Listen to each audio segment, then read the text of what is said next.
નમસ્કાર મિત્રો, હું ગોપાલ પટેલ. આજે આપણે ગણિતના એક અદ્ભુત જગતમાં પ્રવેશ કરવા જઈ રહ્યા છીએ. આપણો આજનો વિષય છે ગણિતમાં પેટર્ન, સંખ્યા અને આકારનું અદ્ભુત જગત. આ માત્ર ગણતરીની વાત નથી, પણ બિંદુઓથી શરૂ કરી આખા બ્રહ્માંડ સુધી ફેલાયેલી એક રોમાંચક સફર છે. ચાલો આ સફરની શરૂઆત કરીએ. ઘણીવાર આપણને લાગે છે કે ગણિત એટલે માત્ર લંબા દાખલાઓ અને ગણતરી. પણ હકીકતમાં ગણિતશાસ્ત્રીઓ ગણિતને કલા અને વિજ્ઞાન બંનેના સંગમ તરીકે જુએ છે. જેમ એક ચિત્રકાર રંગોથી પેટર્ન બનાવે છે અને વૈજ્ઞાનિક માઇક્રોસ્કોપમાં કુદરતની રચના જુએ છે, તેમ ગણિત આપણી આસપાસની પેટર્નને ઓળખવા અને સમજવાની એક સર્જનાત્મક પ્રવૃત્તિ છે. પેટર્ન એ બ્રહ્માંડની ભાષા છે. અવકાશમાં ગ્રહોની ગતિ હોય, રસોઈ બનાવતી વખતે વપરાતા ચોક્કસ માપ હોય કે પછી ચેસની રમત, બધે જ પેટર્ન છે.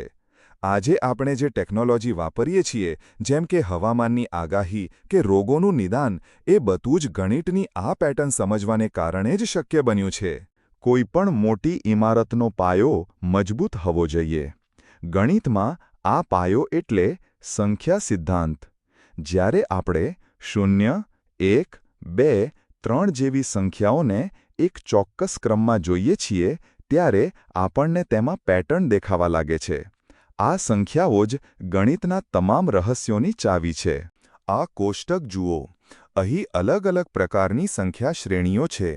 એકી સંખ્યા, બેકી સંખ્યા, વર્ગ સંખ્યા કે પછી ફિબોનાચી શ્રેણી.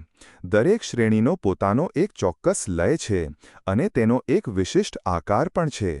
ગણિતમાં સંખ્યા અને આકાર એકબીજા સાથે ગાઢ રીતે જોડાયેલા છે. જો આપણે સંખ્યાઓને માત્ર આંકડા તરીકે નહીં, પણ તબક્કા કે આકારો તરીકે જોઈએ તો? અહીં તમે જોઈ શકો છો કે ત્રિકોણીય સંખ્યાઓ તબક્કા ગોઠવતા ત્રિકોણ બનાવે છે, જ્યારે ચોરસ સંખ્યાઓ ચોરસ બનાવે છે.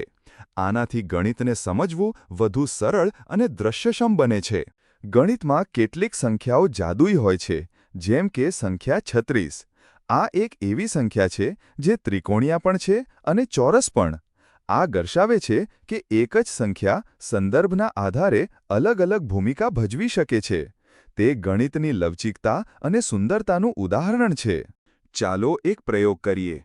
જો આપણે ક્રમિક એકી સંખ્યાઓનો સરવાળો કરીએ તો શું થાય? 1 + 3 એટલે 4, 2નો વર્ગ. તેમાં 5 ઉમેરો તો 9, 3નો વર્ગ. તેમાં 7 ઉમેરો તો 16, 4નો વર્ગ.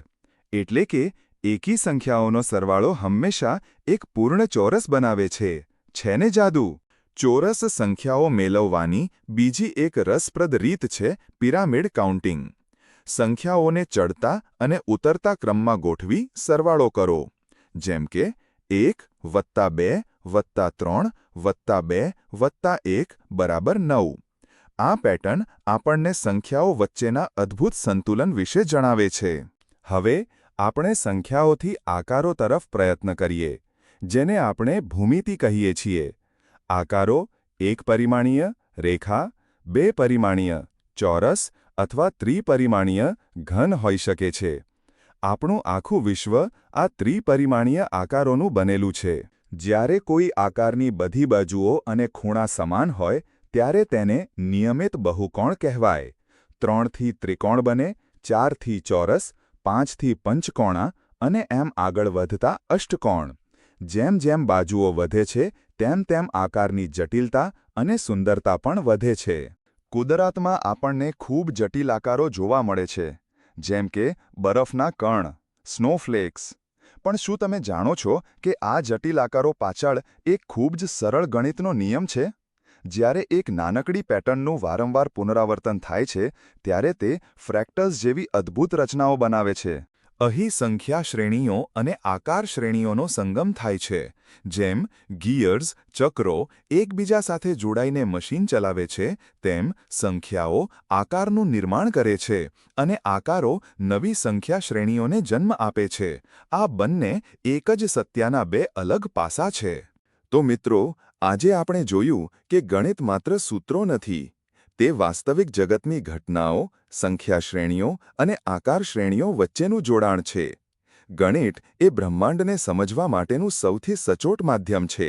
હવે જ્યારે પણ તમે તમારી આસપાસ કોઈ ફૂલની પંખડી જુઓ, દરિયાના મોજા જુઓ કે રાત્રે આકાશમાં તારાઓ જુઓ, ત્યારે વિચારજો કે તેની પાછળ કયું ગણિત છુપાયેલું છે. યાદ રાખજો, ગણિત દરેક જગ્યાએ છે, આપણી અંદર અને આપણી આસપાસ. આભાર.